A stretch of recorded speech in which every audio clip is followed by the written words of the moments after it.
L'AS Saint-Étienne se déplace à Montpellier pour le compte de la 9e journée du championnat de France de Ligue 2. Bonjour et bienvenue sur la chaîne du Viking Vert pour l'avant-match à Montpellier au stade de la Mosson. Un stade qui nous avait réussi l'année dernière avec une victoire 2-0. Mais bien sûr, les dynamiques sont différentes en Ligue 2 pour nos deux équipes, que ce soit Montpellier ou nous. Nous, on est deuxième avec 17 points et Montpellier a 11 points en 8 matchs avec 3 victoires, 2 nuls, 3 défaites. Ils ont un effectif plutôt correct, même s'ils ont des absents, mais ce n'est pas sur l'effectif de Montpellier qu'il faut compter, c'est sur le nôtre. Si on veut gagner, faire beaucoup mieux que contre Guingamp, être beaucoup plus agressif, beaucoup plus prompt à la récupération du ballon et mettre beaucoup plus d'ingrédients d'intensité pour pouvoir réussir à gagner un match. C'est important, c'est ce qui nous a manqué contre Guingamp. On n'a pas mis ce qu'il fallait, on n'a pas mis d'intensité, on s'est rien créé offensivement, tous nos ballons n'étaient pas bons et je pense que c'est pour ça que David-Ashvili d'ailleurs n'a pas fait un bon match, c'est qu'il a reçu aucun bon ballon, tout comme Lucas Tassin qui a eu du mal à peser, mais oui, mais quand vous êtes devant et que vous n'avez pas les ballons, c'est compliqué. Et puis certains pensent que c'est un accident de parcours, d'autres supporters, eux, pensent que nos joueurs étaient en sur-régime au début de saison. Donc qui a raison, qui a tort? Et la réponse ce sera contre Montpellier. S'ils sont capables de réagir tout de suite avec du caractère et avec la manière, et on se dira que Guingamp n'était qu'un accident de parcours. Mais si le match est perdu pour notre part, on se dira que peut-être ils ont joué en sur-régime effectivement. Donc beaucoup de questions en suspens là-dessus. Moi je pense qu'on a des bons joueurs. Larsonneur est un gardien correct, voire bon de Ligue 2. Chico Lamba, c'est un bon défenseur. Jabber, je pense que c'est une bonne pioche. Stassin, David-Ashvili, on sait qu'ils ont beaucoup de qualité. Mais après autour, il y a Mouefek quand il est en forme. Mais après autour, on voit qu'il y a certains joueurs qui ont plus de mal, notamment nos latéraux, qui se font souvent prendre dans leur dos, qui ont une tâche défensive, des fois qu'ils oublient sur certains replis à faire et ça nous met en danger. On a pris des buts là-dessus encore.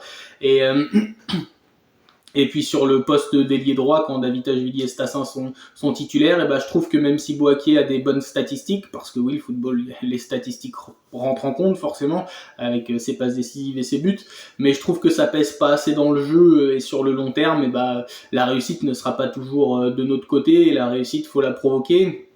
Ça c'est une certitude, il faut tenter notre chance. Donc je suis pas défaitiste, je suis pas optimiste non plus. Je pense que ça dépend comment on aborde les matchs. Si on met beaucoup d'intensité, beaucoup d'agressivité, je pense qu'avec le talent individuel de certains, notamment David-Ashvili et Stassin, je pense qu'on peut que gagner. Après contre Montpellier, ça va être difficile. Chez eux, ils vont avoir à cœur de prendre leur revanche par rapport à ce qui s'est passé la saison dernière, pour ceux qui sont restés.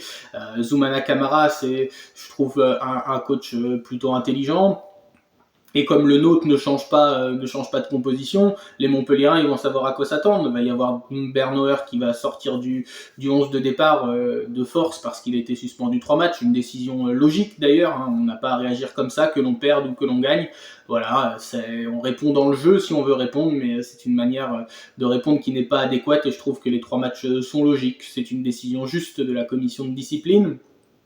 Et après, si on veut répondre, faut répondre sur le terrain, à minima égaliser quand on perd, et pourquoi pas aller arracher la victoire. Et là, après, on pourra aller dire, vous voyez les gars, vous pouvez nous chambrer, mais on n'a pas lâché nous, et puis on vous a rejoint au score.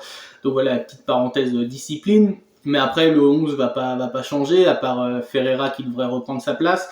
Il y a apparemment Tardieu qui est malade. Donc voilà, ça va faire peut-être un milieu de terrain Jabber, Mouefek, Miladinovic. Et puis devant, Stassin, David-Ashvili, et Cardona ou Boaké, je pense.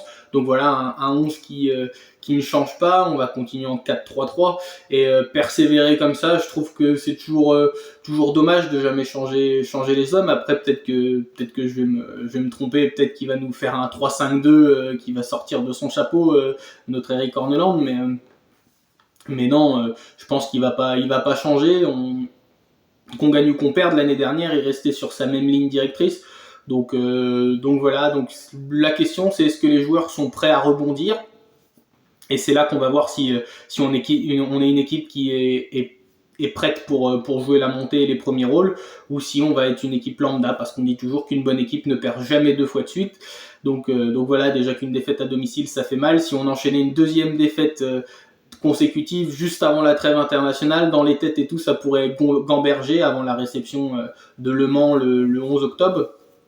Donc il faut absolument prendre le maximum de points à la Mosson. Mon petit pronostic, moi, c'est un match nul, un but partout, avec un but de Davitashvili. Donc voilà, n'hésite pas à me dire en commentaire ton pronostic, à t'abonner à la chaîne, et surtout, allez les Verts, c'était le Viking Vert. Ciao ciao!